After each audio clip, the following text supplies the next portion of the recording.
has never been a more important time to move in a vegan direction. Whether you're ready to start, restart, or re-energize your vegan or plant-based practice, this podcast is for you. I'm Michele Olander, life coach, vegan, ADHD matriarch, travel lover, and smoothie loather. And I know that it's the details that get in the way of your vegan journey. But I like to believe that the obstacle is always the way. So every week we meet here where I translate the tools of life coaching and Stoic philosophy. I bring you actionable tips, some laughs, interesting guests, and vegan ideas for everyone at any age. All to help you veg your best. Episode 283, Plant-Based in Public, Self-Advocacy for Vegans.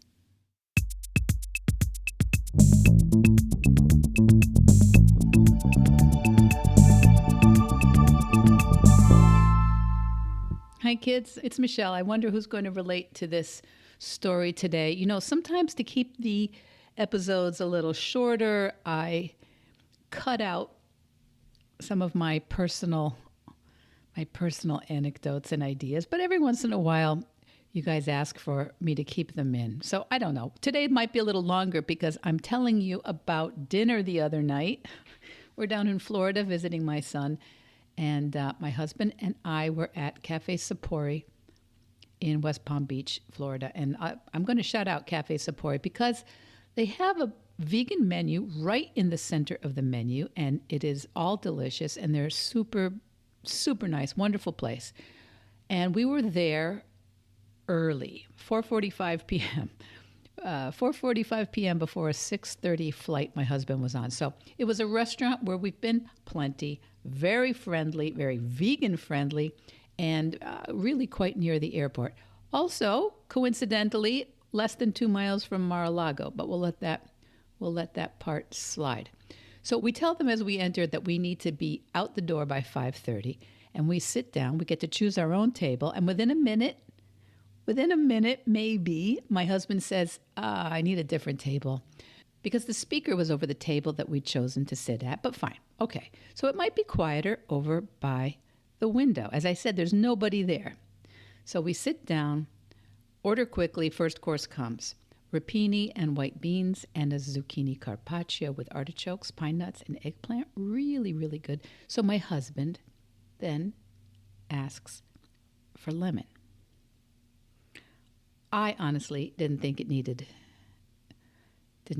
lemon, and it's possible that instead of just thinking that, it's possible that I may or may not have said, really? Anyway, and then this is the part that really did it. My husband asks if they can lower the shade at the window because the sun is coming in through the window at a certain angle, and it was directly in his face now. Breathing deeply. Every one of those requests had been completely reasonable. Lemon reasonable. Not my choice, but fine. Move to a quieter table, of course reasonable. The whole dining room was open. Nobody was inconvenienced.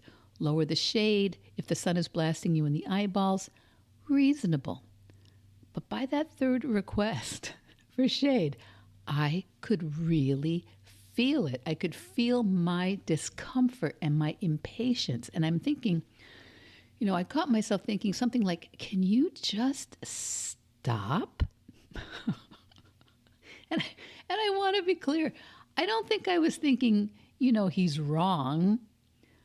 But I was thinking, this is not right. This is what it felt like in my body, I'm telling you. And I'm wondering if any of you can relate to this. Like we were doing something wrong.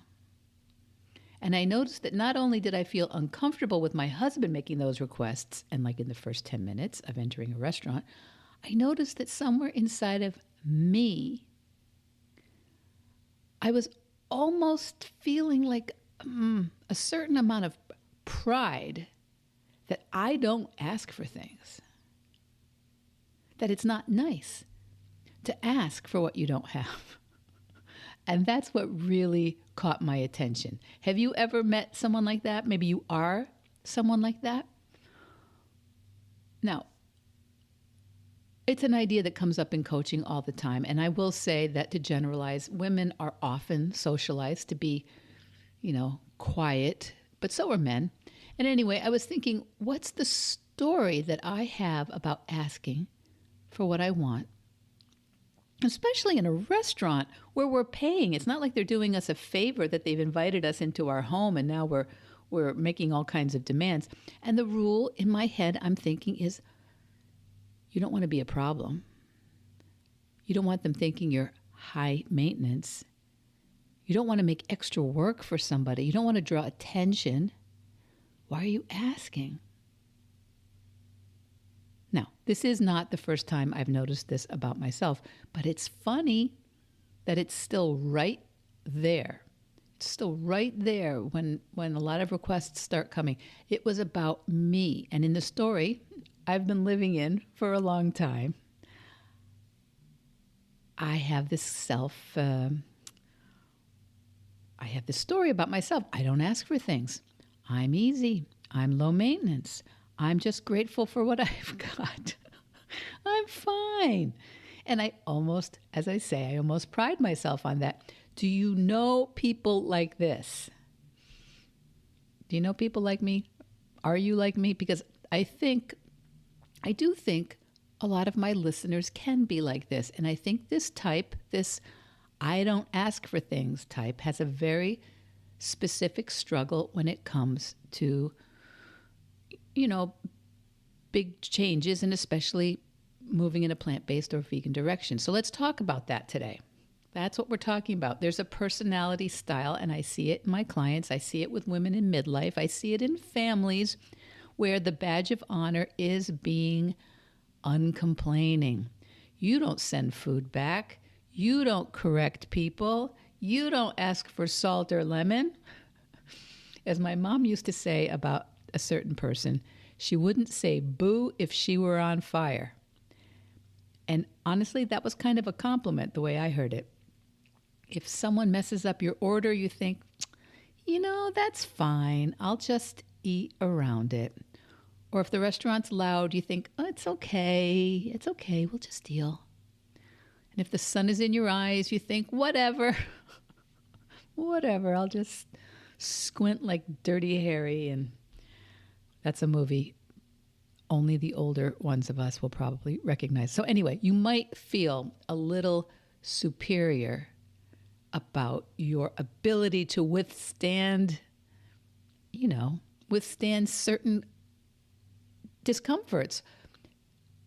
You may identify it as being what a grown-up does. You're not a whinger, Sometimes we call it being easy, but could it also be self-silencing?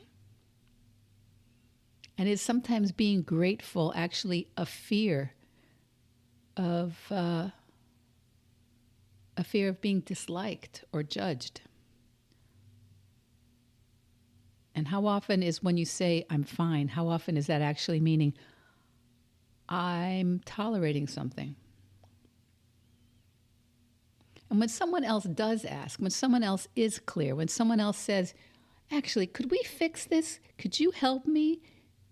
It can trigger a weird reaction in those of us who are not comfortable with that, because we're watching them. We're watching them confidently and happily and in a totally positive way break this rule we've been following for years. And that starts to make us feel a little anxious maybe, or irritated or embarrassed. And we think the problem could be them. But what if the problem is this rule that you just made up? I have a lot of rules I just made up, and no one is giving me awards for following them. So when we catch ourselves thinking about a rule we've just made up, we can start to feel a little anxious or irritated or embarrassed, and we think the problem is someone else or something else. But the problem is actually maybe theoretically I'm wondering if you might open your mind to it, think that it's the rule that's the problem. So, do you equate being easy to get along with being good? Do you confuse not needing anything with being a grown-up?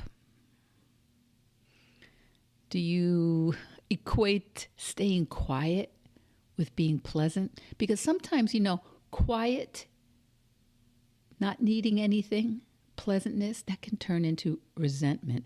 And, you never say what you want. You never ask for what you need. And then you start feeling cranky and somehow wondering if, please, somebody come read my mind. Somebody come on a white horse and read my mind and take care of this. Now, you can't even explain why sometimes when you first think about this, because you're a nice person, okay? So let's go back to my restaurant the other night, Monday night, and because I really saw this, I was like, oh, okay, so this is not the lemon, it's not the shade, it's not the speaker over the table. Because when I looked at it, I was thinking, oh, wow, my husband's asking politely. He's not being rude or demanding. He's not being entitled. He just asked. And he assumed that the restaurant would be like, of course, what makes your experience here better? And instead, I'm going, danger, danger, danger, what's going on? So it's revealing. It's revealing to me that still, after all this time, I still have somewhat of an identity built around avoiding social friction. And if you're like me, or you've ever been like me at times, you might also have this belief. If I ask for things, people will think I'm being difficult. I'm being annoying. Everyone will have a bad time around me. So I know when I say it out loud, it sounds a little dramatic. But does it show up in real life for people? Yes. Yes. Because a lot of us would rather be uncomfortable than be seen as difficult. A lot of us would rather squint into the sun than say, would it be okay if we lowered the shade? I know, it sounds insane when I say it out loud, but I don't think I'm 100% alone here, okay? Would you rather eat your salad with cheese pushed over to the side than say, I'm sorry, could you take that back and make me one without cheese? I have been both people. I no longer accept that. But I remember that. I remember saying, oof, okay, well, I'll just push the cheese over to the side.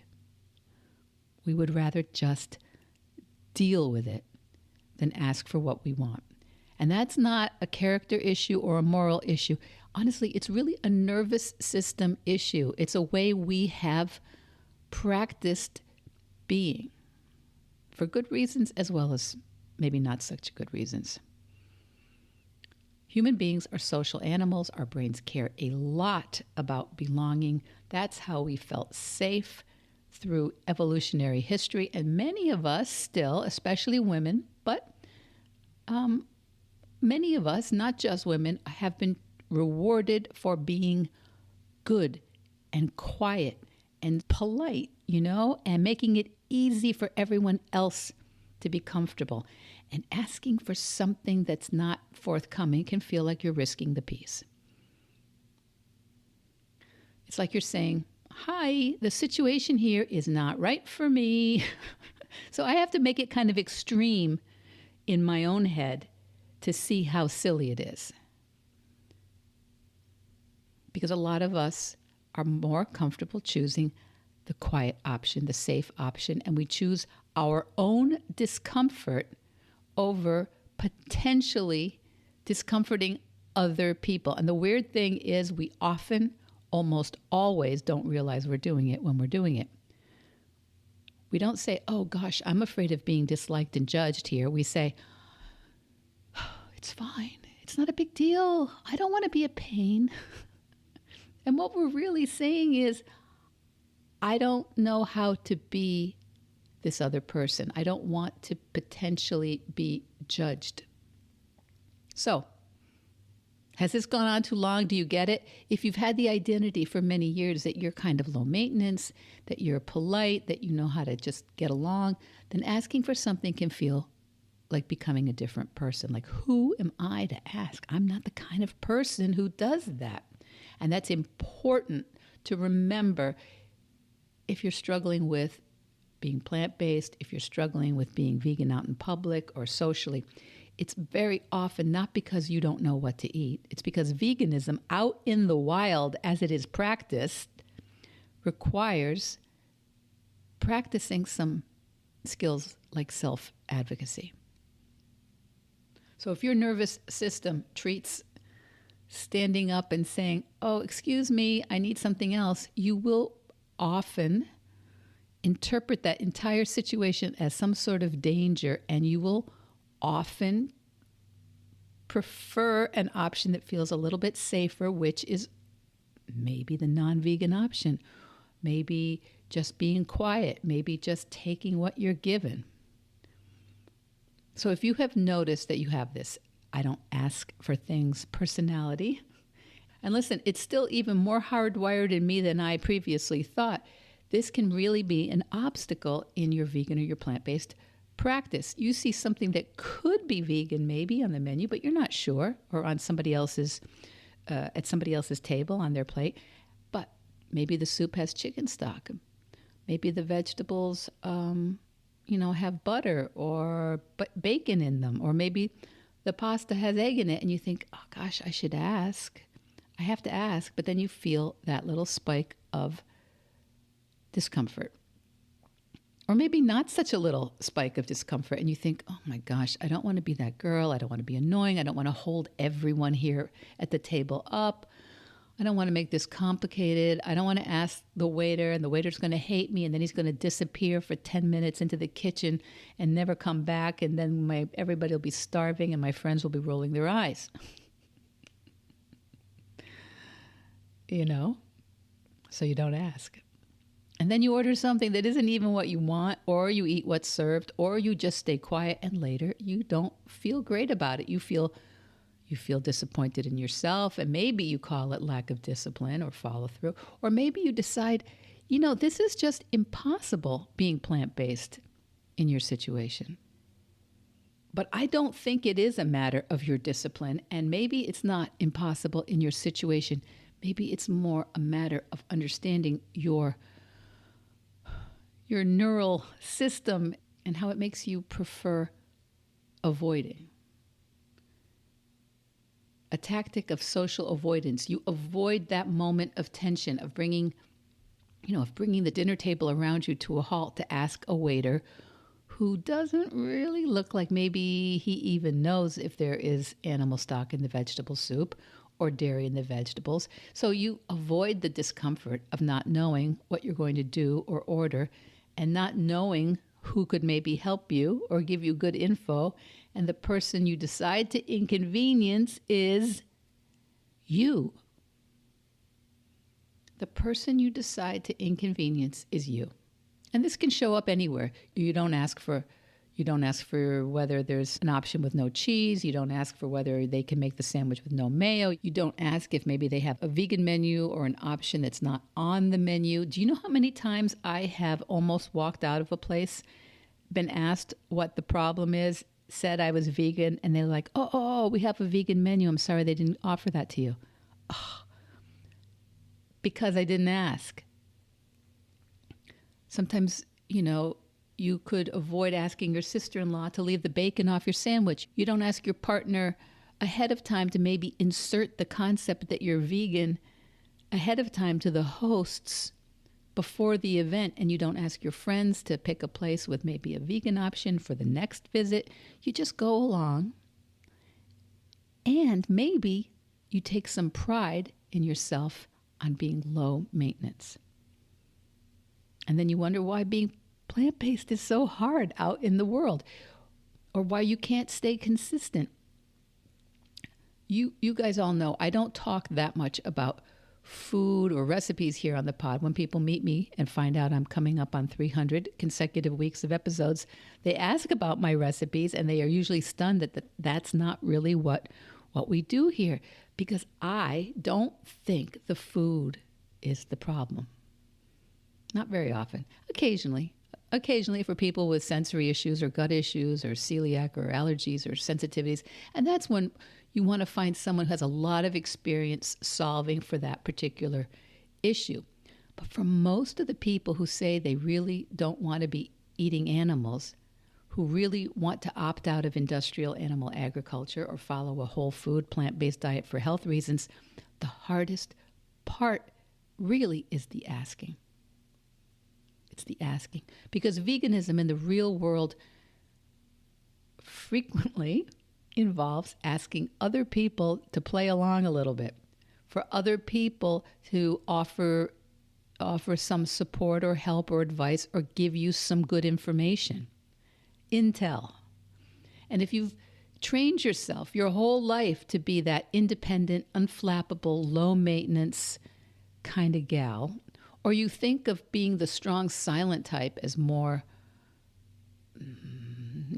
more polite or sophisticated, if you think that way, asking strangers for help, support, and advice is really out of character. Have I ever talked about this? I'm wondering if it was in an early episode. My hilarious alter ego, since I was a kid during the Cold War, reading spy novels, studying European languages, including Russian and Polish, my ideal was to be someone who could be parachuted in anywhere with an overnight bag and go undercover. The fact that there are few people less suited to be flown in behind enemy lines than myself is why I'm laughing. But that kind of imperturbable, is that how you say it? International woman of mystery in my imagination. I could not see her getting into a side conversation with the server about vegetable stock, okay? But why? Why? A lot of us have been trained to not be a problem. And I still think this may be more of an issue for those of us of a certain age, those of us socialized as women. But I know it's not only us. I know many, many men who wouldn't say boo, as my mother says, if they were on fire. So back to my husband outrageously asking for lemon at a restaurant for the cannellini beans and greens. If you're someone like me and you get a little jumpy when someone starts asking for things, it's going to be probably a little harder for you to ask for something to be made with no cheese. Not because you're weak or you're not wired that way, because you just have not practiced the skill, and you can practice it. So a lot of you know, if you've been listening a long time, you know that my daughter was plant-based when she was young, and that was my first real exposure to the issue of veganism. And I got used to asking for her. It's way easier for me to ask on behalf of the people I love. And I do think that made a huge difference for me when I got serious and committed to being vegan. I got used to asking for my daughter, both to show her how to advocate for herself and to bring up the issue that we were requesting plant-based or vegan-friendly options at the restaurants that we typically went to. So I had a lot of practice asking for her. So I learned on her behalf how to ask, what to ask for, what the questions were, how to help the server ask the chef in an effective manner. So I know that if I say, speak up, ask for what you want, kids, I know that's not helpful. I know it's not. If that were easy, we'd already be doing it. So here's how we build it like a muscle, how we rewire ourselves. First, we just notice that that's kind of a weak muscle, or that's not really how I'm currently wired. It's a muscle or a wiring we don't like. Just knowing and noticing that we have a resistance to something like asking, often that's almost 90% of the solution. Just noticing, I don't like doing that. I wonder why. That makes no sense. Or it does make sense, but it doesn't make sense in this situation. Just becoming aware of it. is so helpful. So if you do find yourself really resistant to asking for things, it can be very helpful to just create a program of micro asks, low stakes asking for a day or a week. Ask for one small thing that you wouldn't normally ask for. Not a huge thing, not a confrontation, just a small request. Like, for example, could I have lemon with that? Could we sit at a table away from the speaker? Could you please lower the shade? Do you see how good my husband is at this? He doesn't need to listen to this episode. Could I have my dressing on the side? We've mostly learned how to do that, right? How to get your salad dressing on the side. That wasn't common when I was a young girl. What's another micro ask? Could I get extra vegetables instead of fries? Could you warm this up a little bit more? Small asks. Look for the ones that don't make your, make you freeze. And here's the rule. No apologies. No apologies. Not saying, sorry, I'm so annoying. I hate to ask. It's totally fine if you can't. But could you possibly... No.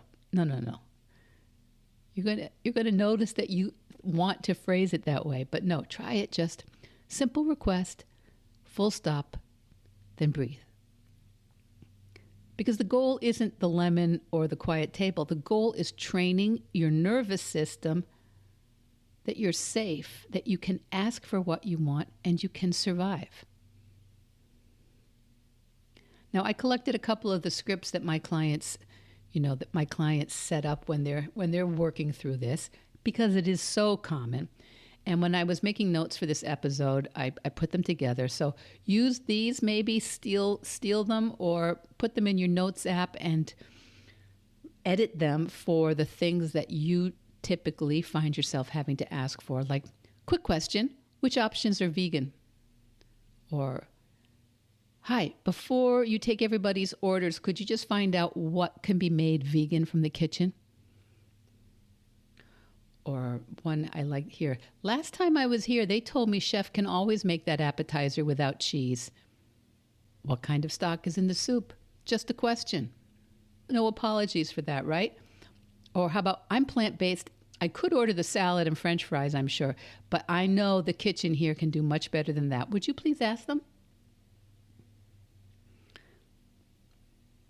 So notice what these scripts do. They don't make it a big moral thing. They don't create drama. They don't lecture anybody.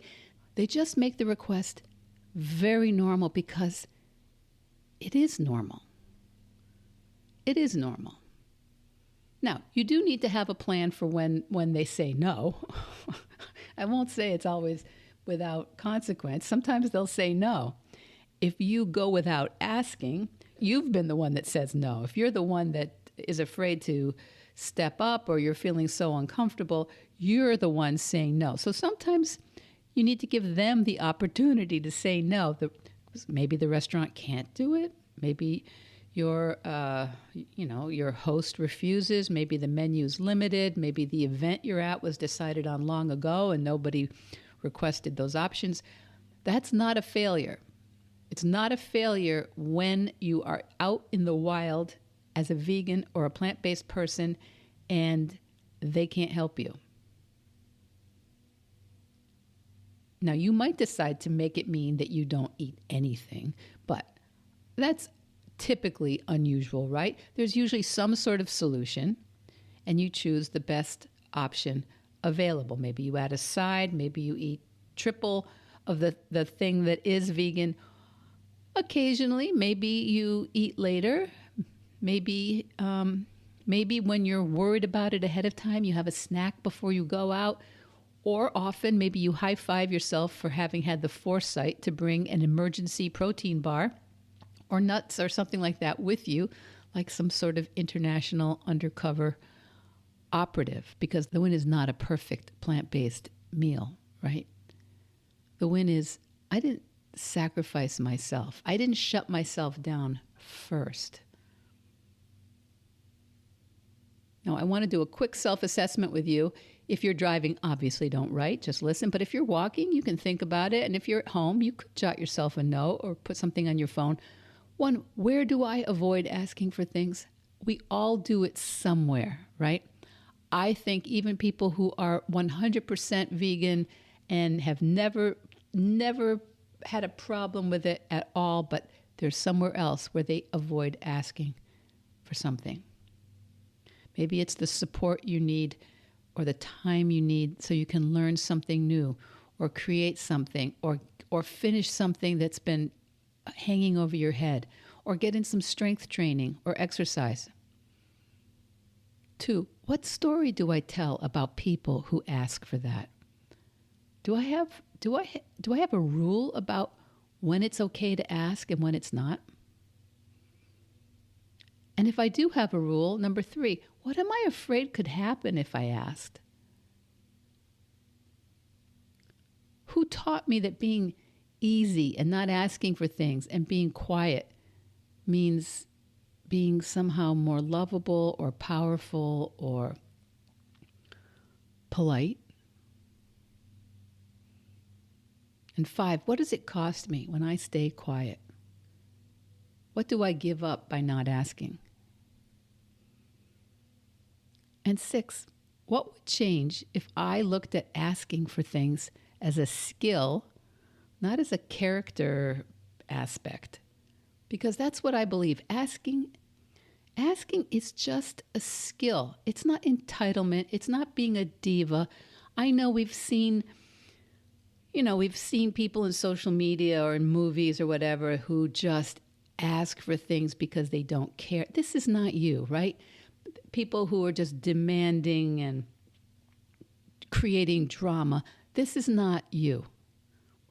This is this kind of false binary we can sometimes make. Well, I don't want to be a Real Housewife of...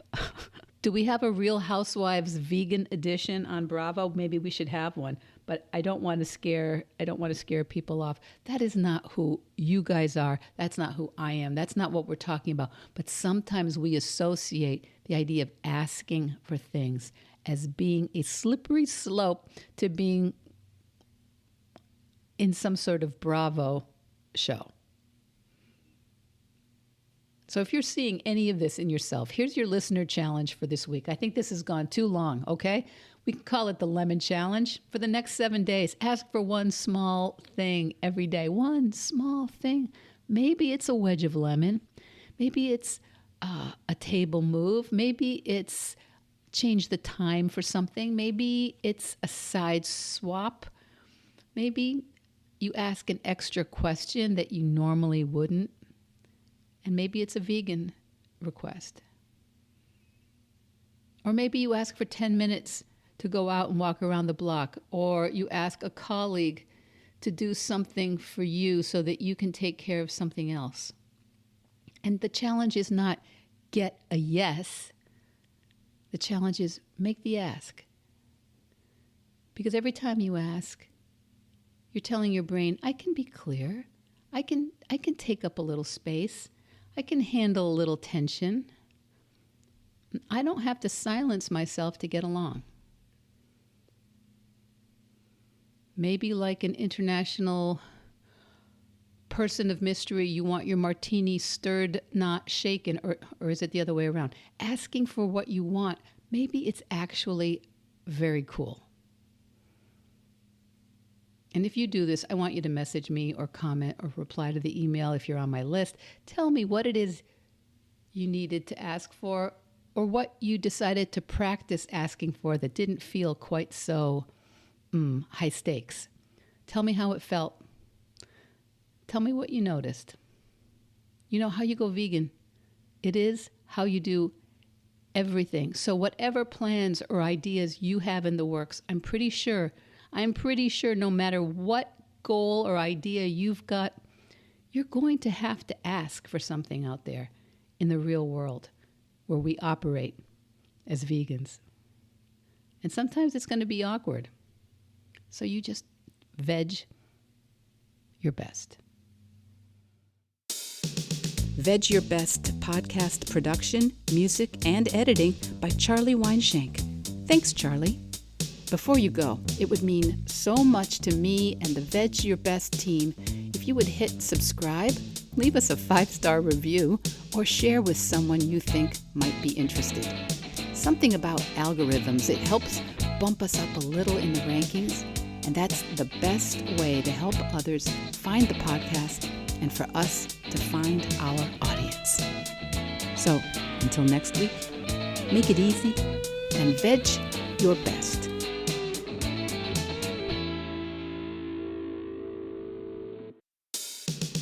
Veg Your Best